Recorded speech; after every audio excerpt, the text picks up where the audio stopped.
Hi guys, welcome back again to my channel. And for today's video, I'm going to be talking about my general studio setup. Basically, it's going to be composed of my lights, my camera, my viewfinder, and then my makeup table right here, my chair, the chair that I use because the chair matters. If you think that you just need a chair to sit on, no, the chair matters. My backdrop as well, and other specific settings that I use to make everything work together as one.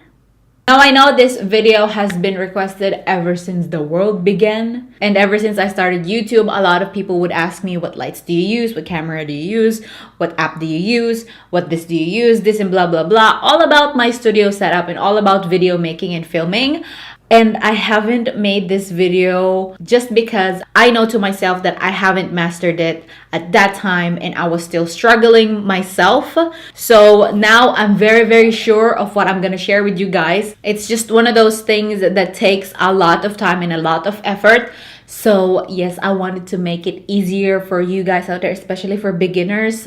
This is the best setup I can ever share to all of you guys out there. So yeah, if you wanted to know what my studio setup is, just keep on watching. So I want to start talking about the basics. I'm going to switch over to my Canon G7X. This is Mark II, and this is the camera that I use for vlogging. I really like it because it has like a flip screen like this where you can see yourself while you're vlogging, which is very important. So this is my lighting setup. I have two soft boxes right there and a diva ring light right here. I believe that all of these three I got from Amazon. The two soft boxes that I have right here, which is this two square thingy right here, I think their brand is Limo Studio. I forgot how much they were, but I'm gonna link everything down below in the description box. Now on my diva ring light, I can adjust the light that I would get every time I would film, which is really good. Put it into max and then dim it in the middle. It's definitely adjustable and so flexible, so I really love it. Plus you can mount your camera in the middle of that circle right there. So I really recommend these three. These are my main three lights in front of me right now. That's all the lights that I have in front of me whenever I film. Now I have this extra light right here, which is like a construction light that I got from Lowe's. This is one of those lights that construction workers use to kind of light up their workplace.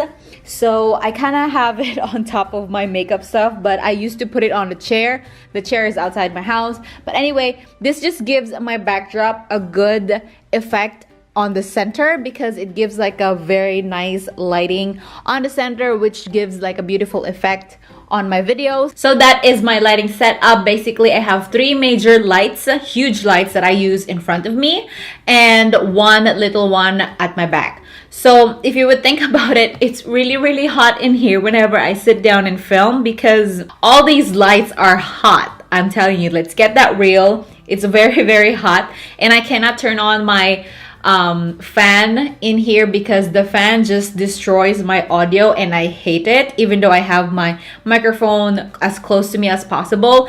Next is my makeup table and my swivel chair. Now if you would think about it, it's just a chair. Why would you need to think about what chair do you use or what table do you use? No, you really have to think about these things too. It seems so simple and just, you know, you just need a chair, you just need a table, just get it. No, it's not. It's not as easy as that. I wish it is, where I just sit down wherever I want, choose a table, choose a corner, or whatever it is. But once you get set up in a place, that is where you're gonna film, because when I tell you these lights are very hard to move around because they're just huge. So this is my table right here. As you can see, I have my mirror there and all my foundations and all my makeup stuff that I need every time I need to film something. I gather up all the makeup stuff that I need every time I film from my makeup room, and then I transfer it here. It's kind of a mess right now because I just filmed a makeup tutorial and I just wanted to show you guys also how it looks like. This is basically what I see every time I film. Again, I have my mirror right there where I can see myself, and then I have this table right here. This table is adjustable. As you can see, that's my trash can right there. As you can see, it's adjustable. It has like numbers there where it tells you how high you want your table to be. So it's really flexible and really nice. I don't know how much it is, but I'm gonna link everything down below. So this is how, again, my setup looks like. Hi.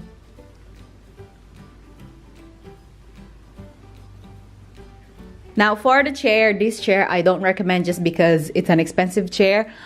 We just happen to have these, and I actually took this out of our master bedroom just because I love it.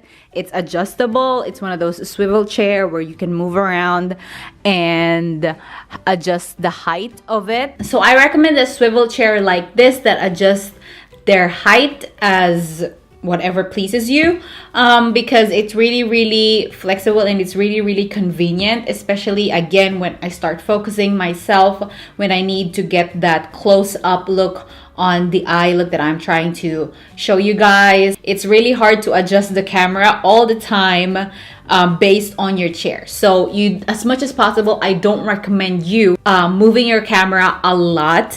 As much as possible, it must be you that's gonna adjust to your setup, not your setup, because it's very time consuming to just adjust everything, especially if you're alone filming.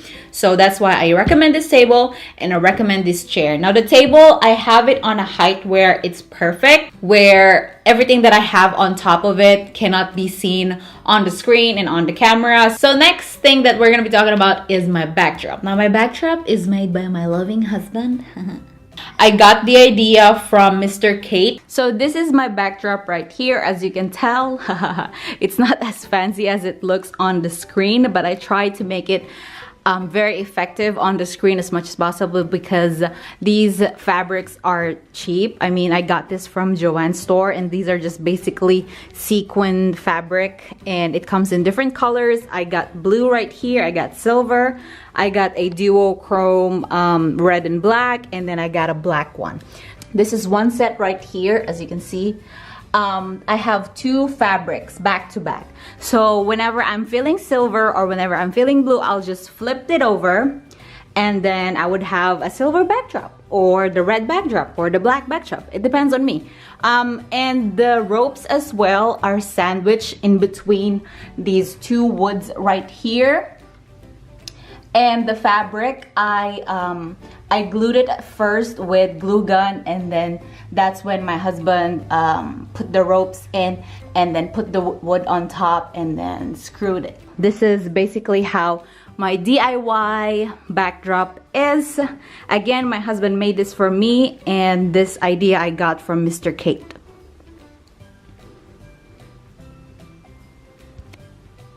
So that is my backdrop right there. Again, these are made by my husband, and I got the idea from Mr. Kate. And before, I used to just pin them on a flat wall, and usually it works, but as time passes by, I fell in love with backdrops that I switched them over a lot just because it gives such a good effect on my videos.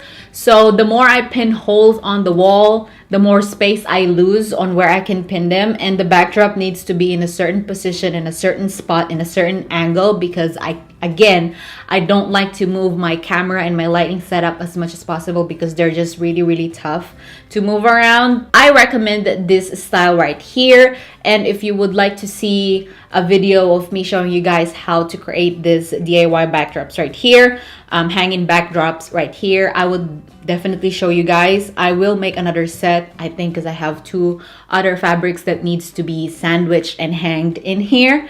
So yeah, I would definitely show you guys how to do that. Well, how my husband does that for me. So yeah. So next is my camera setup. For my camera, I am using a Canon Rebel T6i.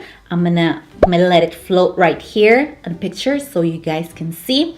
You can definitely use the T5i, I think there's a T4i. Is there a T4i? I think so. Any version would do. I think this one has an autofocus, and then the other ones might not have. Aside from the camera, I use a Rode mic right here, which I am holding right now. And this is what I use, and I only mount this on my tripod, which is not even its own tripod. I don't like mounting it on top of my camera just because the air conditioned sound picks it up and I don't like it for my audio. I'm gonna put it down. So I only put this actually on top of my brushes. Not on top of my brushes, but on top of my brush holder, as close to me as possible, because the more farther it is from me, the more it picks up other sounds. Like, I know this Rode mic is very, very good when it comes to picking up sounds precisely, but I'm very, very like picky and perfectionist that I hate it when I hear some humming sound in my audio. I hate it. It just bothers me to death. So I don't like it. That's why I keep it as close to me as possible. Now for the HDMI, I used to use this little Lilliput, whatever this is.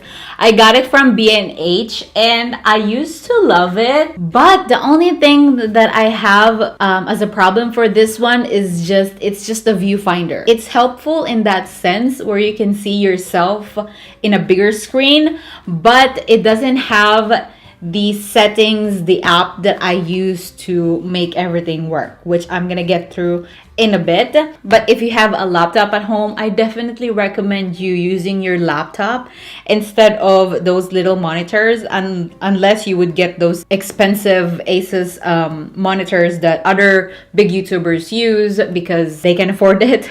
But if you have a laptop with you, you just connect it with your camera and it's a viewfinder. Like, it's an instant viewfinder for you. It's really good, and you can use the app where it makes everything work for you well. So I recommend a laptop over that little HDMI screen thing that doesn't have the other specifications that you need. Next are 3 things that you really need for filming a video. Backup batteries. Let's get it real. It's really tough to kind of film with one battery because especially when you do makeup tutorials and like a story time or like a talk through video or something like this, it's annoying to wait for your battery to charge up. It's really better for you to get an extra battery so you can just switch them over every time your other battery is down and then charge it while you're filming, so you can just move on with your life. Next are SD cards. I don't recommend you getting anything lower than 32 gigabytes.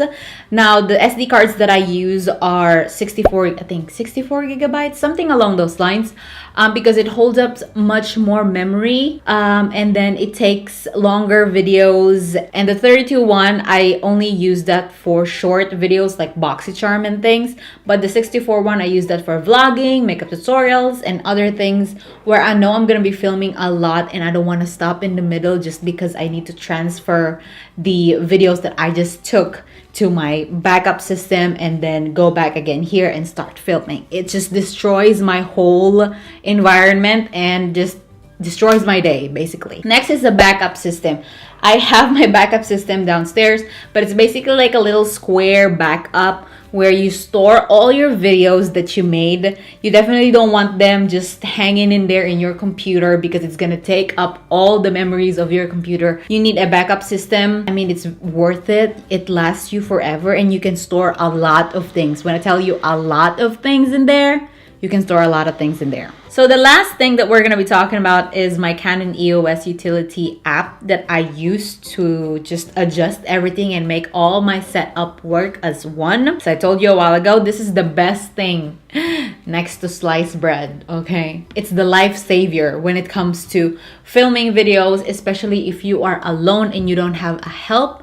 When it comes to filming, other YouTubers have their husbands with them or their boyfriends with them or their friends with them or their family members with them behind the camera, watching over them and making sure that everything is good and everything is working well. But when you're alone, it's very hard. So that's why the laptop is very helpful in this app right here. I'm going to show you. So this is basically what I am seeing right now and how I can tell that I am on focus.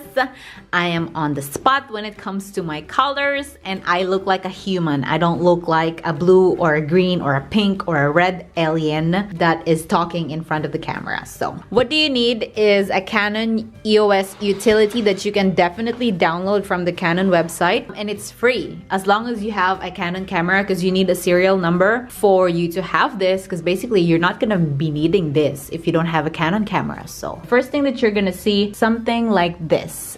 So yes, once you click on this little guy right here, this is what you're gonna see first, and you're gonna wanna go to remote shooting.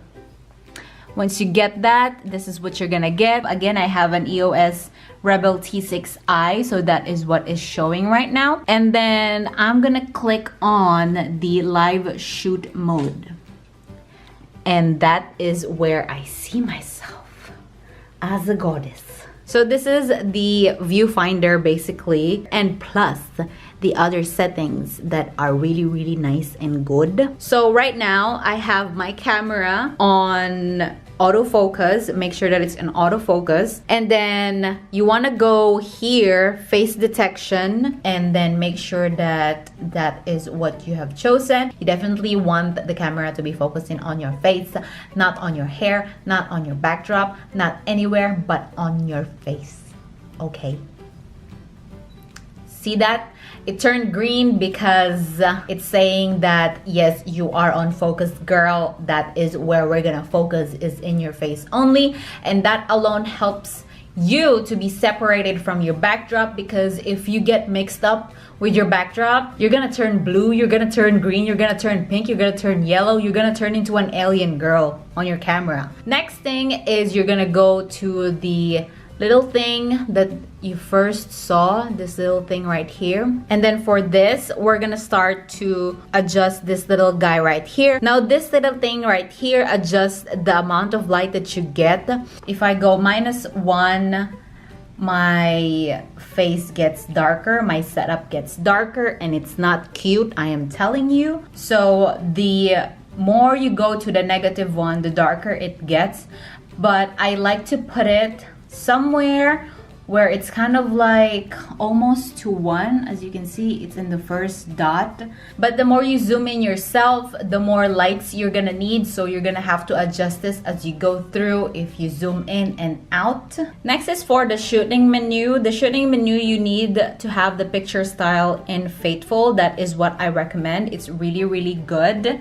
You can definitely use other stuff like monochrome if you want yourself black and white, which I don't really see the point. And then next is portrait, standard, landscape, whatever it is, but I like to put it on Faithful. Next is the detail set. Now this little thing right here is one of the best things about this app, because you can adjust the contrast, your sharpness, your saturation, the color tone, so you won't look green, blue, pink, red, or yellow, or orangey. First is the sharpness. I like to put it on 4. Of course, if you're zooming in your eye and you want that sharpness to be more focused on the eye, of course you're gonna want to put it on higher. I like to put it in between 4 or 5, but right now I have it on 4. Next is the contrast. Now for the contrast, I like to keep it on 1. If you like it negative, this is what you're gonna get, which is not that cute. Look at that, -3, -4. So I like to keep it at 1 because it's the perfect contrast for making videos for me, for you know what colors I am using right now, because the color of your shirt, the color of your eye look, and the color of your backdrop matters as well. That's why you gotta adjust these details as well as you make videos. Next is the saturation. For the saturation, I like to keep it at 1 as well. Some people like it at 2. It depends. The saturation is like that warmness that you're gonna get in your face, so you would look like a normal person, not blue. Yeah, because this thing makes you look dull and just pale and just scary looking. Like, look at that. So you want to put it at 1.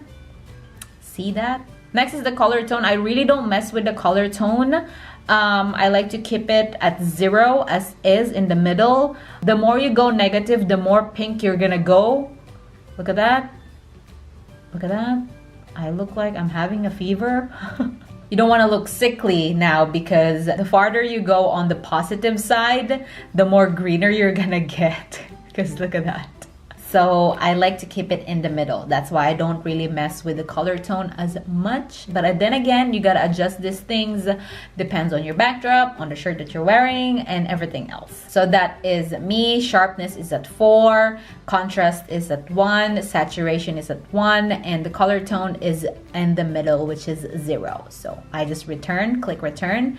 By the way, I forgot to show you guys that the white balance must be right here. Don't put it on auto, because the auto just adjusts whatever it likes. You can definitely put it on other stuff, shade.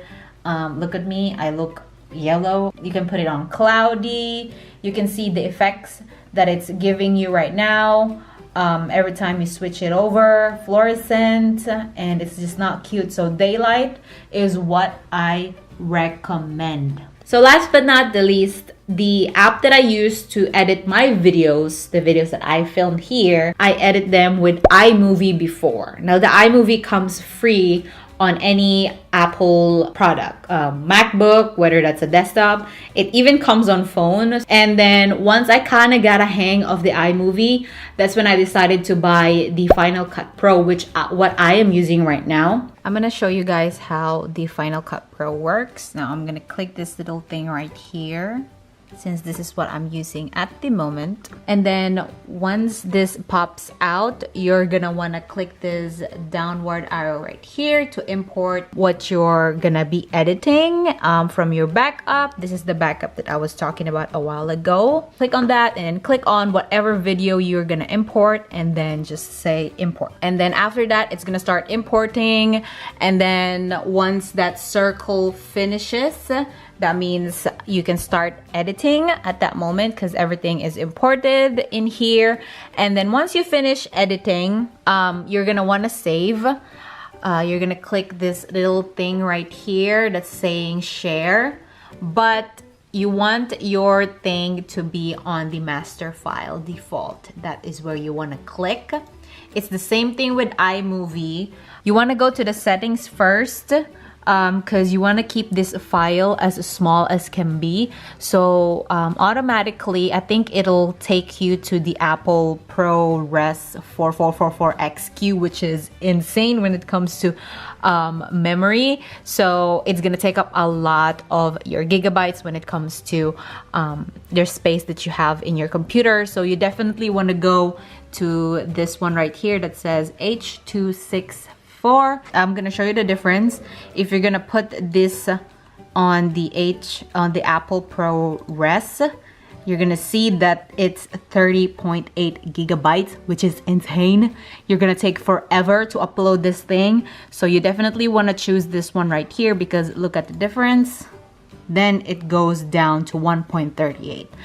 That doesn't destroy the resolution and the quality of the video. It's just keeping it as small as possible. And then once you have that settings in, everything is set. Again, it's 1.38 gigabytes only. And then next is you're gonna choose where you're gonna save your file. I'm just gonna put whatever. And then because I've already saved this file, and then I'm gonna save it. And then that circle again, it's gonna load. And then once it finishes, and then your video will pop out like that. It's gonna pop out like that, where you can play it and you can upload it from there. The Final Cut Pro is kind of expensive. I think it's like $300 for that app, but it's very worth it because it has like a lot of other specifications that you can't get on the iMovie, but the iMovie itself is really good already. Like, it's really bomb. So that is my setup, my light setup, camera, table, and my viewfinder, and then my backdrop setup. Everything that I said in this video is definitely what I recommend you guys, especially for those beginners. Before I end, I'm gonna show you how my studio before looked like. This is basically where I film. This is where I created my first YouTube video, in this little corner right here. I moved on to this little corner right here where I use my wall as my background, and then I started pinning fabrics on that wall, and then I bought my 2 soft boxes, and then all my makeup stuff is in the floor. I used to think that I was killing it just because I was so happy like creating those first videos, one of those things that I would ever forever treasure in my life, because you know, you started from the bottom, now you're in a chair, literally. Now this is how my setup looks like from afar. I have, as you can see, my light set right there where I sit and my backdrop. So yeah, that would be all. That is all what I do with my setup. I hope this video was again helpful to you guys, especially for the beginners. Feel free to share this video to your friends who have questions when it comes to how to make their setup work. This would be really helpful. But yeah, if you have any questions or any suggestions, please comment down below what you think, and click the thumbs up if you did like this video. And if you haven't subscribed yet, please do subscribe. Thank you again so much guys for watching, and I will see you on my next video. Bye.